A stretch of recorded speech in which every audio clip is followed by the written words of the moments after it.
एक नया इतिहास लिखेंगे।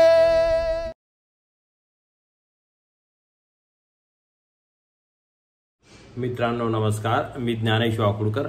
आपण बघत आहात लोकजागर इंडिया चॅनल आणि आज आपण एका नव्या विषयावर चर्चा करत आहोत। बोल महाराष्ट्रा या सदराखाली हिंदू धर्माच्या विचारधारेमधले जेवढे काही संत आहेत त्यामध्ये स्वामी विवेकानंद यांचं नाव अतिशय महत्त्वाचं आहे। अलीकडचे संत आहेत तुकडोजी महाराज, गाडगे महाराज यांच्या आधीचे ते संत आहेत, तुकारामाच्या नंतरचे संत आहेत।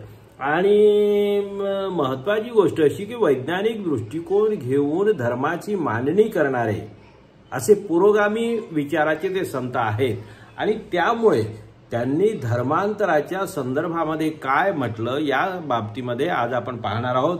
खरं तर स्वामी विवेकानंदांचा विचार घेऊन कधी-कधी RSS किंवा भाजपावाले स्वामी विवेकानंदांच्या नावाचा वापर करून आपला पक्ष आपलं राजकारण करण्याचा प्रयत्न करत होते। मध्यंतरी त्यांनी तसा प्रयत्न केला, पण स्वामी विवेकानंदांचे खरे विचार जेव्हा यांच्या लक्षात आले त्या क्षणी यांनी त्यांचा नाद सोडून दिला। जसं भगतसिंगाचंही नाव घेऊन हे बोलायचे, पण भगतसिंगांचे क्रांतिकारी विचार लक्षात आल्यानंतर त्यांचाही नाद RSSनं सोडून दिला। आज आपण पाहणार आहोत स्वामी विवेकानंद हे धर्मांतराच्या बद्दल काय बोलले होते, त्यांची मतं काय होती। बरेचदा आपण ऐकतो, आपल्याला असं सांगितलं जाते की भाजपा संघाच्या संबंधित ज्या संस्था आहेत, सहयोगी संस्था आहेत त्या नेहमी सांगतात की धर्मांतर परकीय आक्रमणामुळे धर्मांतर झाली, इथला जो हिंदू होता तो मुस्लिम का झाला, तर आक्रमणामुळे झाला, ख्रिश्चनांच्यामुळे झाला।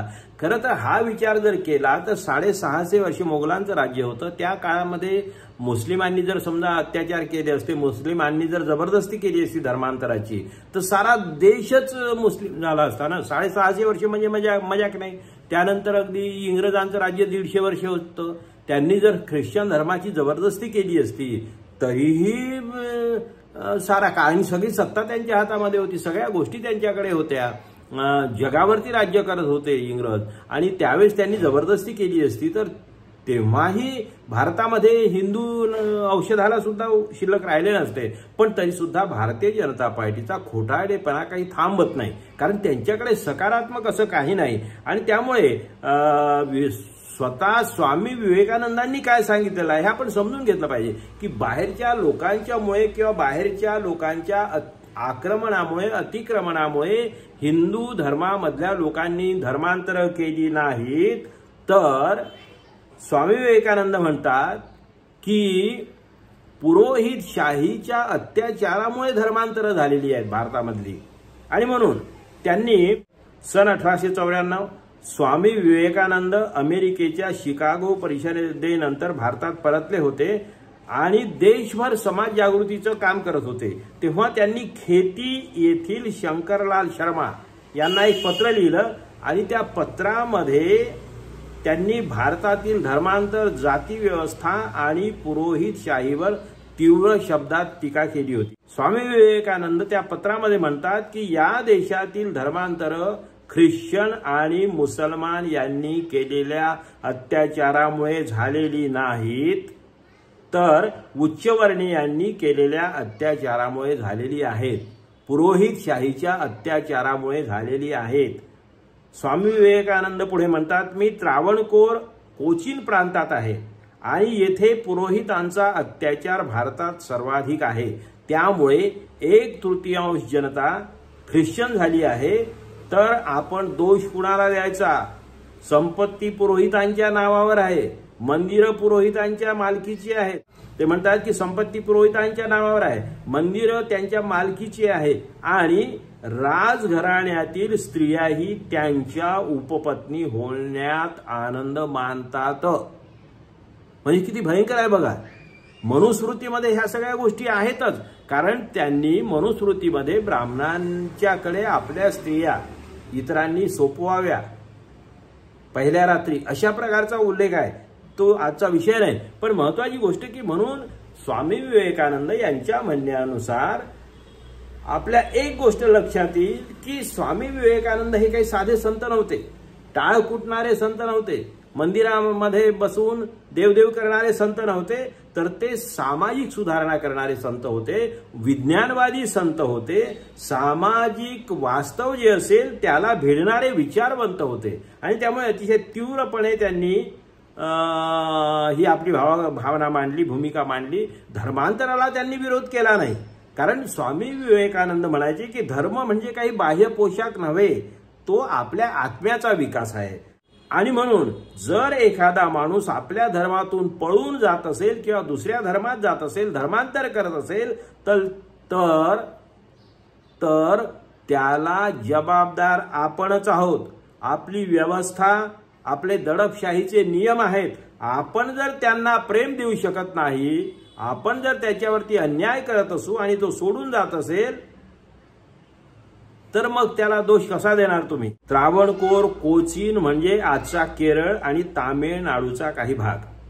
तेव्हा इथे शूद्र आणि दलित जातीवर अमानुष बंधनं होती. मंदिरात प्रवेश नव्हता.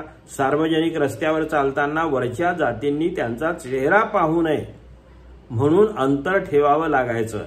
या परिस्थितीमध्ये जेव्हा ख्रिश्चन मिशनरी शिक्षण, सन्मान आणि समानता देऊ लागले, तेव्हा लोकांनी त्यांच्याकडे वळणं स्वाभाविक होतं. स्वामी विवेकानंदांनी हे सुद्धा म्हटलं की जेव्हा एखादा धर्म दुसऱ्याला आकर्षित करतो तेव्हा तो धर्म चुकीचा नसतो, तो योग्य असतो, तो चांगला असतो, काहीतरी त्याच्यामध्ये चांगलं असते, म्हणूनच लोक त्याच्याकडे आकर्षित होतात. आपला धर्म दुर्बल झालेला असतो, दुसरा धर्म चुकीचा नसतो. स्वामींना वेद उपनिषदांचा अभिमान होता, पण त्याचवेळी त्यांनी सांगितलं जर आपण वेदांची पूजा करत असू पण मानवतेचा अपमान करत असू तर तो धर्म नव्हे. आणि त्यांनी धर्मगुरूंना स्पष्ट शब्दात इशारा दिला होता की तुमचा धर्म टिकवायचा असेल तर मंदिरात सोनं नव्हे, माणुसकी जमा करा. मंदिरातल्या सोन्याच्या भरोश्यावर तुमचा धर्म टिकून राहणार नाही.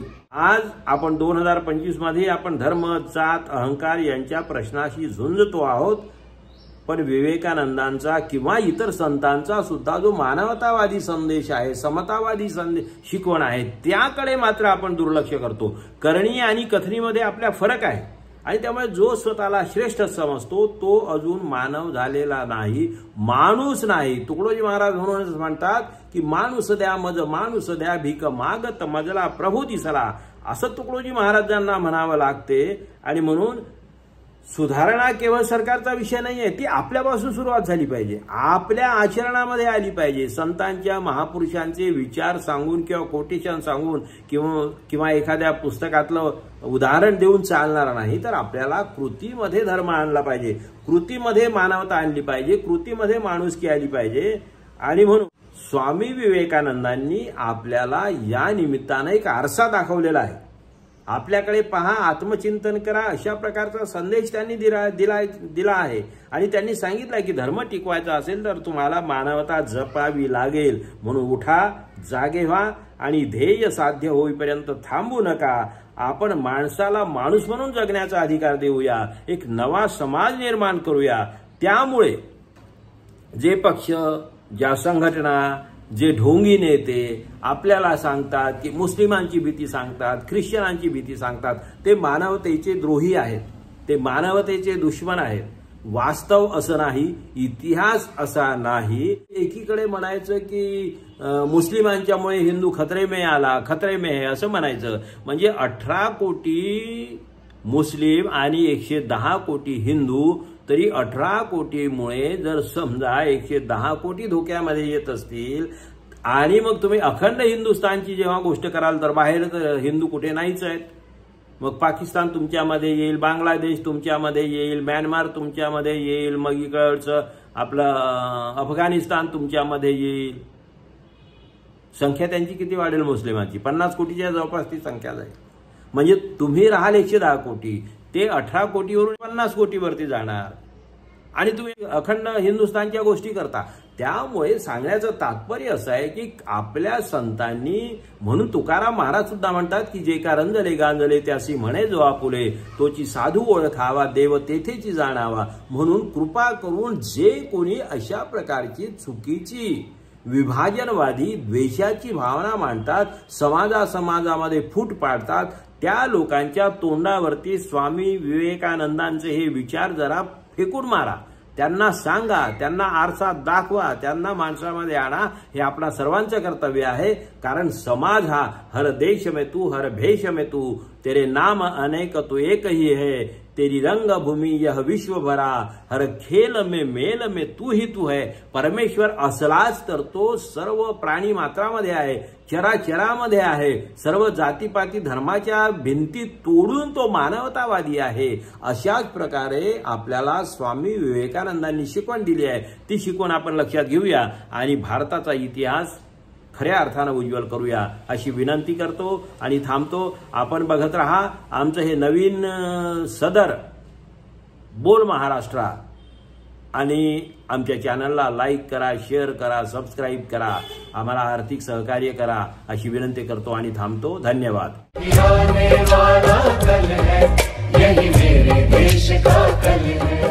एक नया इतिहास लिखेंगे.